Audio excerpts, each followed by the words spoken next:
जय जगन्नाथ पिला माने आज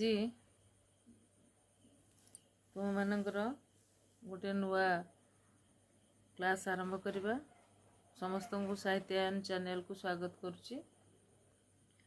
तुम सेकेंड सेमिस्टर जो सेकेंड पेपर अच्छी मध्ययुगीय ओडिया साहित्य से पेपर टी आज स्टार्ट करवा। एथिरे मध्य से चारोटी रही यूनिट गोटे है मध्ययुगीय ओडिया साहित्यर पृष्ठभूमि, मध्ययुगीय काव्यर आंगिक वैचित्र्य, मध्ययुगीय काव्यर आत्मिक विभव, मध्ययुगीय काव्यर गीतिकाव्य और गद्यधारा। यही चैप्टर टी मु आरंभ करनथिली, एई पेपर टी मु आरंभ करनथिली। तेबे आज ये पेपर टी मु आरंभ करुच्ची कारण परीक्षा एकदम पाखरे जतिकी सूचना आम पाखे अच्छी परीक्षा पाखे आसलानी पूरा। तेणु आशा करछि अन्य क्लास भी चलिबो, जो बाकी अच्छी ता चलिबो, किंतु ए क्लासटा मु आरंभ करछि एथिपई जे तुम मानकु सुविधा हबो प्रिपेयर होबा पई तुमको सुविधा हबो और तुम नोट्स भी बनै परिबो। सब तो कॉलेज रे भी क्लास बर्तमान बहुत स्पीड रे चली समस्त कॉलेज रे, तथापि मु ए क्लासटा करछि। तुम लाइक शेयर करिवो, फॉलो करिवो, अधिक रु अधिक सब्सक्राइब करिवो आ कमेंट रे भी जणेबो कोन तुम रहुछि असुविधा। तेरे आउ बेसी समय मु नेबिनी, क्लासटा आरंभ करिवा। साहित्यायन चैनल को पुणी समस्त आउ थरे स्वागत। आशा करछि समस्ते ए क्लास द्वारा निश्चित भाव में उपकृत हब। तेरे मध्ययुगीय ओडिया साहित्यर पृष्ठभूमि पढ़िया पूर्वर आम फास्ट पेपर पढ़ते प्राचीन युगीय ओडिया साहित्यर पृष्ठभूमि, से पढ़ी प्राक सारला युग, सारला दास समय, तापर पढ़िले बलराम दास आउ जगन्नाथ दास, एमती चार्टा यूनिट आम पढ़िले प्राचीन युगीय साहित्य। तापर आम पढ़ा मध्ययुगीय ओडिया साहित्यर पृष्ठभूमि। एथिरे देखिया सामाजिक, सांस्कृतिक, राजनीतिक और धर्मीय पृष्ठभूमि। तेबे ओडिया साहित्य रीतियुग सप्तदश शतक आरंभ होइथिले मध्य यार प्रस्तुति थिला बहु पूर्वर। आमे समस्त जानी थाए कोनोसी गोटे युग जहाँ को आम साहित्यिक युगर नाम दौचे भिन्न भिन्न कवि लेखक नाम रे, से युग एमती अचानक सृष्टि होइनी, ताकू सृष्टि होगा बहुत समय लगी। जमीती आमर प्राक सारला युग थिला, सारला युग थिला, सेमती पंचसखा युग थिला एवं पंचसखा युगर परवर्ती समय होची जहाँ को आम रीतियुग बा मध्ययुग बोली कहउछन्ती ओडिया साहित्यर सेही समयटी। तेबे ये मध्ययुग सृष्टि होबा पई तार पृष्ठभूमि रे अनेक कारण थिला। कारण जमती सारला साहित्य सृष्टि होइथिला, तापर पंचसखा मानकर साहित्य सृष्टि होला। से जो युग रुचिटा थिला सारला दास समय रे युग रुचि जहा थिला, पंचसखा साहित्य रे युग रुचि से नथिला, परिवर्तन हो जाइथिला। रचना शैली रु आरंभ करके प्रत्येक जिनस रे परिवर्तन आसीथिला। सेमिति पंचसखा युगर कवि माने जहाँ रचना करिगले एवं तांकर परवर्ती जो कवि माने आसीथिले से कवि माने किछि मात्रा रे पंचसखा कठारु टिके भिन्न थिले। तांकर रचना टिके भिन्नता परिलक्षित होइतिला। पुराण शास्त्र को खाली से धरी रखिलेनि, पुराण शास्त्र सहित आउ अलग जिनस मध्य ता सहित रचना करथिले। तार परवर्ती समय रे आसिला जो रीतियुग, ए रीतियुग रे पुणी साहित्यर रुचि परिवर्तन हैला, पुणी नूतन धरण साहित्य सृष्टि हैला। जो कवि माने आत्मप्रकाश कले से माने गोटे नूतन चिंताधारार साहित्य सृष्टि कले। तेणु युगरु युग को साहित्यर रुचि परिवर्तनटा निश्चित कथा। जे सारला दास समय रे जेमिति पंचसखा साहित्य पई क्षेत्र सृष्टि हेतिला, सेमिति पंचसखा समय रे संथ कवि माने जेभଳି भाବରେ तांकर साहित्य को विकसित करथिले, से विकसित साहित्य पूर्ण रूप प्राप्त होला केबे ना मध्ययुगीय साहित्य रे। एवं मध्ययुगीय स्रष्टा माने थिले प्रमुख किए थिले ना उपेंद्र भंज, कवि सम्राट उपेंद्र भंज। तेणु ये जो तीनोटी युग रहिला आदि, पंचसखा आ मध्ययुग, ये जो तीनोटी युग को साहित्य रे कहा जाए जे सारलांको समकालीन समयटा सारला दास जो साहित्य सृष्टि करथिले तांको समय जहा थिला ताकू कहा गला मध्ययुग बा रीतियुगर उषा काल। आउ सन्थ कवि मानक समय को कहा गला रीतियुगर पूर्वाह्न। एवं सप्तदश शताब्दी को रीतिकाव्यर मध्याह्न कहगला। एटा ओडिया साहित्य इतिहास में बाउरी बंधुकर यही भाव में वर्णना कर। तेज ओडिया साहित्य एक विकसित रूप पंचदश शताब्दी बेलू हो नाला। प्रथम आम देखिले ओडिया साहित्य लिखित साहित्य नाला, जहाँ प्रथम करी लिखिले किए ना आमर आदिकवि सारला दास। तापर धीरे धीरे भाषार विकास है, साहित्यर विकास है। पंचदश शताब्दी बेलू किछि मात्रा विकसित हो जाता, कारण सारला दास आविर्भाव ओडिया साहित्यर मर्यादा वृद्धि सहायक होता, एटा तो निसंदेह। ता पूर्व देशीय भाषा साहित्य सृष्टि कर साहस कहीं कर किंतु सारला दास महाभारत रचना करने पर अन्य प्रांतीय भाषा साहित्य रचना पाई क्षेत्र प्रस्तुत है, से चेष्टा कले। संस्कृत भाषा रचित ग्रंथ मान पंचदश शतक बेलू विशेष आदर लाभ करथिला। संस्कृत देवभाषा थिला एवं यह शुणिले मनीष पवित्र हुए, यही धारणा एबे मध्य ओडिशार ग्रामांचल अस्थि मजागत होकर रही। सारला दास महाभारत रचना संस्कृत भाषा ठारू पाठक मानक दूरे रखिबार एक प्रचेष्टा थिला, कारण सेतेबेले ब्राह्मण मानकर एकाधिपत्य थिला साहित्य सर्जना करिबारे आउ साहित्य चर्चा करिबारे, पुराण शास्त्र चर्चा करिबारे से माने ही निजको सर्वमान्य भाबुथिले। अन्य काहाकू अन्य ब्राह्मण भिन्न अन्य जातिर लोक माने साहित्य सृष्टि करिबार साहस करि पार नथिले, किंतु सेही समय रे सारला दास एते बड़ पदक्षेप नेथिले एवं संस्कृत भाषार ग्रंथ को अनुकरण माने अनुसरण करी ग्रंथटी को रचना करथिले। तेणु एटा तांकर गोटे वैप्लविक पदक्षेप। आ से मध्य निजे थिले जे संस्कृत प्रेमी, कारण जयदेव गीत गोविंद जो वर्णित उपमा विष्णु दश अवतार वर्णना और कृष्ण जो परकिया प्रीति जहाँ से वर्णना कर महाभारत रे ताहा देखिले कहीं कहबेन जे तांकर संस्कृत भाषा प्रति अनुराग नथिला। अनुराग थिले मध्य से ओडिया भाषा रे रचना कले, कारण सेतेबेले समाज ओडिया भाषार साहित्य पुराण ग्रंथ आवश्यक करुला। लोक माने चाहूतिले ओडिया भाषा रे रचित होइथिबा किछि ग्रंथ लोकलोचन को आसिले बा लोक मानक पई आसिले सेमान किछि ज्ञान अर्जन करि परिबे। ए जो आशाटा तांकर थिला तांको पूरण करथिले के ना सारला दास पूरण करथिले। तेणु ये जो संस्कृत साहित्य को अनुसरण करी विभिन्न प्रकार काव्य पुराण रचना है आसिला, किंतु संस्कृत साहित्यर जो श्रृंगारिकता जो भाव सौंदर्य जहाँ प्रथम पुराण और सन्थ साहित्य रे ओडिया साहित्य को प्रवेश करथिला, सेही काव्यादर्श रीतिजुगय काव्य को विशेष भाव में कबलित करथिला। सारंग समय को रीतिकाव्यर उषा काल, जगन्नाथ दास समय को पूर्वाह्न कहवा यथार्थ हेब बोली ओडिया साहित्य इतिहास रचना करथिबा आलोचक बाउरी बंधुकर मत प्रदान करती। तेबे षोडश शताब्दीर साहित्यिक जुग थिला ज्ञान भक्ति भगवान आत्मविषयक धर्मदर्शन एवं आध्यात्मिक प्रेरणा धर्म जिज्ञासार समय खंड।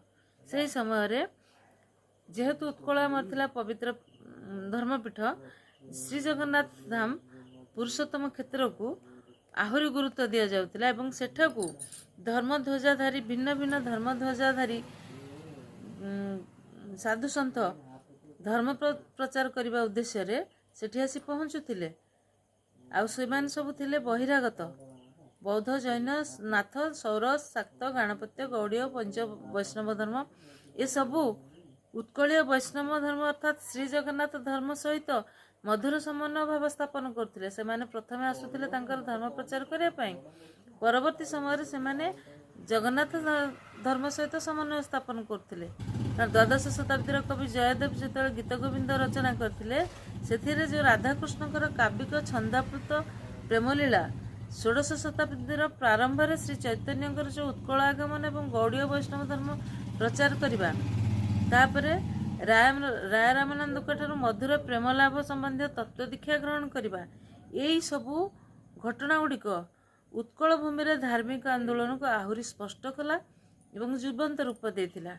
यही समस्त धर्म मतवाद द्वारा पंचसखा जुगर कवि मानकर जो धर्म मत परिपुष्ट होइथिला एवं ए सबुर समन्वय रे एक स्वतंत्र धर्म रूप धारण करथिला। तेणु चिराचरित रचना धारारे गद्य संयोजना करी एई कालर कवि माने रचनार आंगिकर नूतनता आनिथिले एवं बहु पुराण ग्रंथ से रचना करिगले, जेपरिक रामायण महाभारत, रामायण भागवत, हरिवंश, शिवस्वरोदय, गीता, संहिता, भजन, जनाण, मालिका ये सबुଗୁଡ଼ିକ ସେମାନେ रचना करिगले एवं जहाँकि उत्कलर गण जीवनधारा को विशेष प्रभावित करथिला। तेरे पंचसखांक प्रचारित जो ज्ञान मिश्रा भक्ति, अणाकार साधना तत्व, शून्यवादी चिंताधारा ए सब मध्य उत्कलवासी स्व आध्यात्मिक बुभुक्षा को प्रशमित करने को प्रयास होते, कारण तांका भीतर जो क्षुधा थिला सबू विषय जानिबा पई ताहाको प्रशमित करथिला। कोमानकर रचना ना पंचसखांकर रचना। श्री चैतन्य प्रेम भक्ति, उत्कलिया मानकर ज्ञान मिश्रा भक्ति ए सबुर जो प्राबल्य उभय उत्कलिया मानकर चित्तभूमि रे नाना प्रकार चिंता और चेतनार जागरण सृष्टि कला। यार पट पुरोधा थिले को माने पंचसखा साधक कण एमाने पंचसखा एमाने सिना 5 जण सांग थिले, बंधु थिले बा साधक थिले, ज्ञानी गुणी थिले, किंतु सेमाने एकाधारे थिले साहित्यिक, दार्शनिक, प्रचारक, प्रवर्तक, भाष्यकार तथा प्रवक्ता। एमानकर ओजस्विनी प्रतिभार स्पर्शरे संस्कृत भाषा रे रचित वेद, वेदांत, स्मृति, दर्शन, पुराण, काव्य और अलंकार शास्त्र मान ओडिया भाषार अनुदित हैला एवं ता प्रचारित हैला। जहा अपहंच थिला, अबुझा थिला ओडिया मानक पई ताहाको एमाने सरलीकृत करके रचना कले। अन्य पक्षरे कौन हैला ना सेतेबेले जो ब्राह्मण्य धर्मर कुसंस्कार तथा सामाजिक अंधविश्वास ता मूलर मध्य कुठारघात हैला। प्रचंड कुठारघात कले एमाने। धर्माधिकरण, रक्षणशील पुराण पंडांग कर्तृत्व धर्मत्व को उद्धार करी एमाने जातिर उद्देश्य रे मुक्तिर द्वारदेश रे पहुंचाई देले। एटा गोटे जातीय कर्तव्य जहाँ से संपादन करथिले। धर्म, ईश्वर ये कार व्यक्तिगत संपदा नुहे।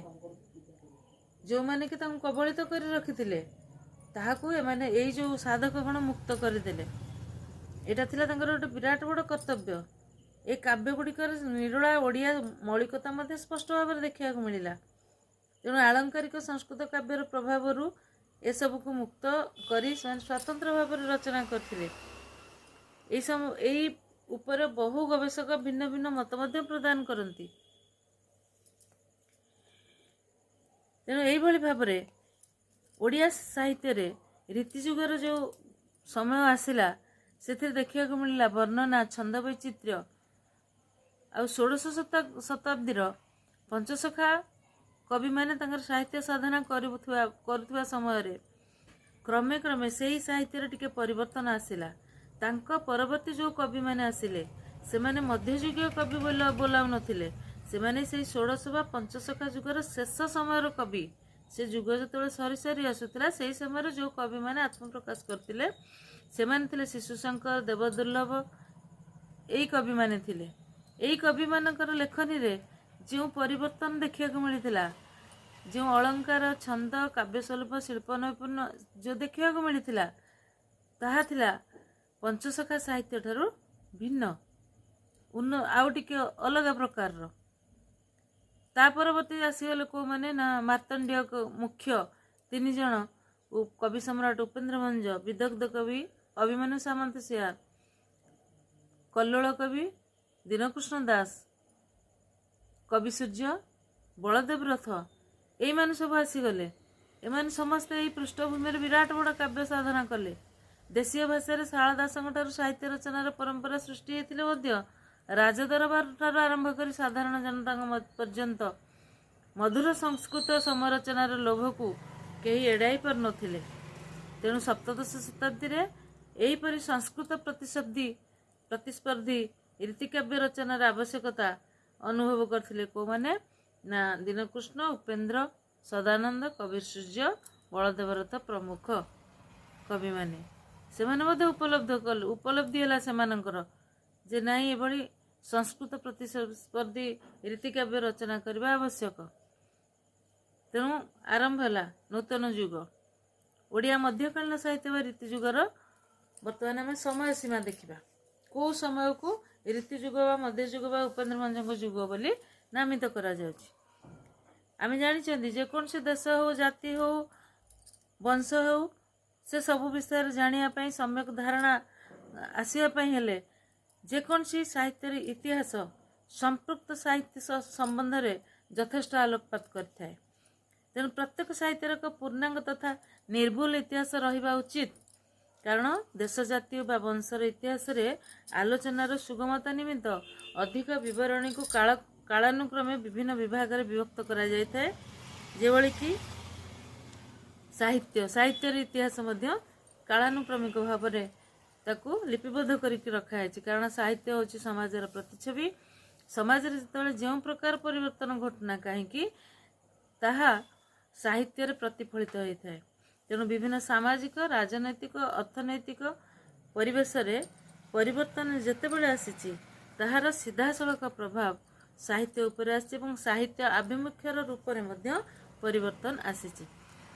कौनसी एक परिवर्तन फल साहित्य जोठी नूतन रूप और आभिमुख्य ग्रहण करे समालोचक गोष्ठी मध्य सेठारे एक नूतन साहित्यिक जुगर संधान पाती, कारण जड़े साहित्यिक नूतन रूप और आभिमुख्य को ग्रहण करने मात्रे तार साहित्यर स्वर मध्य बदली जाए, तार लेखनी भिन्न एक रूप धारण करे चलचंचल हो उठे।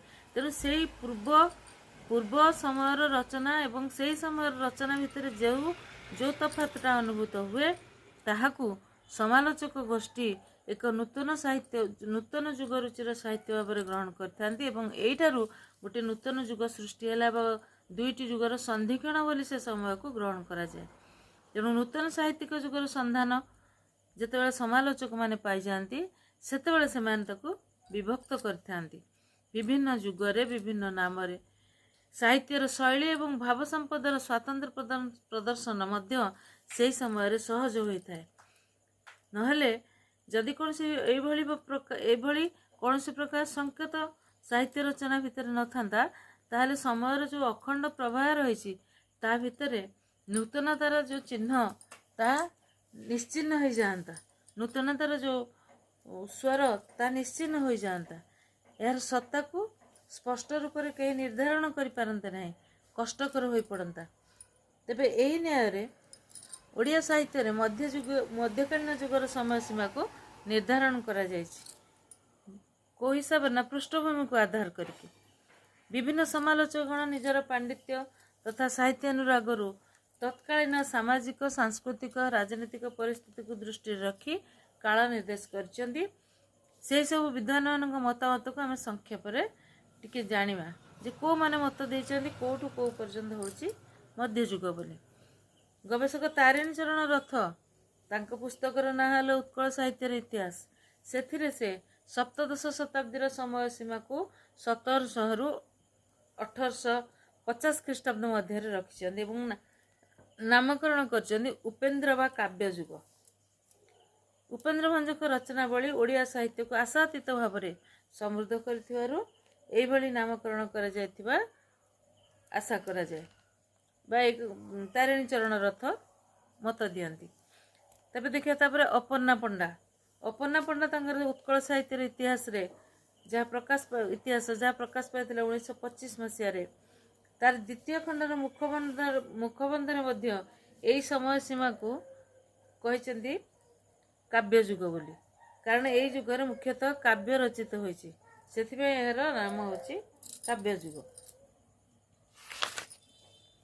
पंडित विनायक मिश्र, सूर्यनारायण दास, ओडिया साहित्यर जो संक्षिप्त परिचय देथिबा श्रीजुक्त वृंदावन चंद्र आचार्य, समालोचक सुरेंद्र कुमार महांती, आलोचक पठाणी पट्टनायक, आलोचक श्री गौरी कुमार ब्रह्मा, समालोचक डॉक्टर सुरेंद्र कुमार महाराणा, आलोचक सुरेंद्र कुमार नायक। यही समस्ते ये जो कवि मानकर नाम नेली एमान समस्ते हेउछन्ती जन जन प्रतिथाशा कवि जो मानकर जो गवेषक जो माने ऋतिक जुगर समय सीमा को निर्धारण करछन्ती स्व स्व मत अनुसार।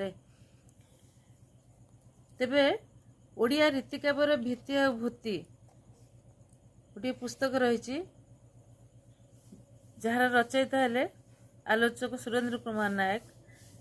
से स्थूलतः 3 गोटी भाग समय सीमा को धार्य कर सारला दास युग 1500 शताब्दी,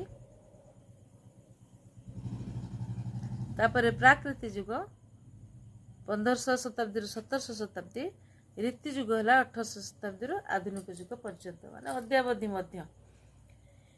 तेबे समस्ते जेते सब गवेषक अच्छा नाना दृष्टि भिन्न भिन्न मत पोषण कर को पर्यंत यही मध्य युगर व्याप्ति रही यार माने यार मुख्य जो रही समय सीमाटा से समय सीमाटा विभिन्न प्रकार गवेषक अनुसार भिन्न भिन्न मध्य देखा मिली कौन गोटे निर्दिष्ट समय सीमा नहीं। तेबे आम मैंने देखा जे संस्कृत साहित्य अनुसार जदि समय सीमा को निर्धारण करने कौन देखा से देखा जे रीतिवादर प्रवक्ता होचंदी आचार्य दंडी, गुण संप्रदायर प्रतिष्ठाता होचंदी आचार्य वामन। उभय रीति को विशिष्ट पद रचना पद्धति व पद संगठन पद्धति भाव में ग्रहण कर। भारतीय शास्त्रकार जो माने रही काव्यर महत्व वृद्धि पाई अलंकार वकृति ध्वनि रस गुण अर्थ ये सबू को कवि मैंने गुरुत्व विशेष देते। शब्द और अर्थ को काव्यपुरुषर उद्धार काव्यपुरुषर शरीर उपमा इत्यादि अलंकार को काव्यर अस्थिर धर्म रूपे शास्त्रकार माने गौरव देइछंती। तापरे काव्य होची सही वाक्य रस जार आत्मा।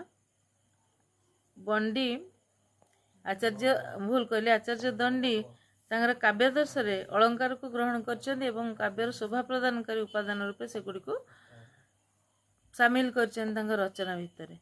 एतद् व्यतीत प्राच्य दृष्टिकोण काव्यर मूल्य अवधारणा पूर्वक कहुई ध्वन्यात्मक काव्य, उत्तमतम काव्य, गुणीभूत व्यंगात्मक काव्य, उत्तम काव्य, अर्थालंकार युक्त काव्य, मध्यम शब्द अलंकार काव्य, अधम।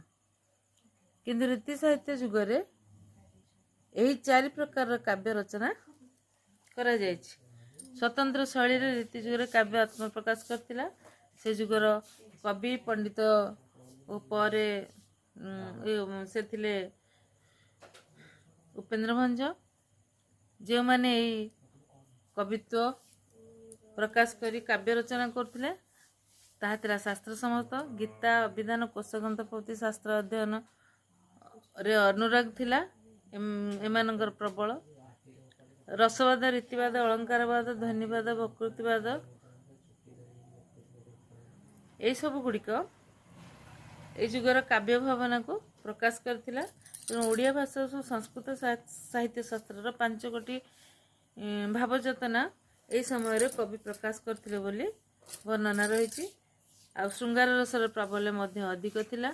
साहित्यिक जुगर प्रच्छद पटरे एभली भाव में सामाजिक सांस्कृतिक राजनैतिक धार्मिक पृष्ठभूमि बलिष्ठ भूमिका देखा मिलता।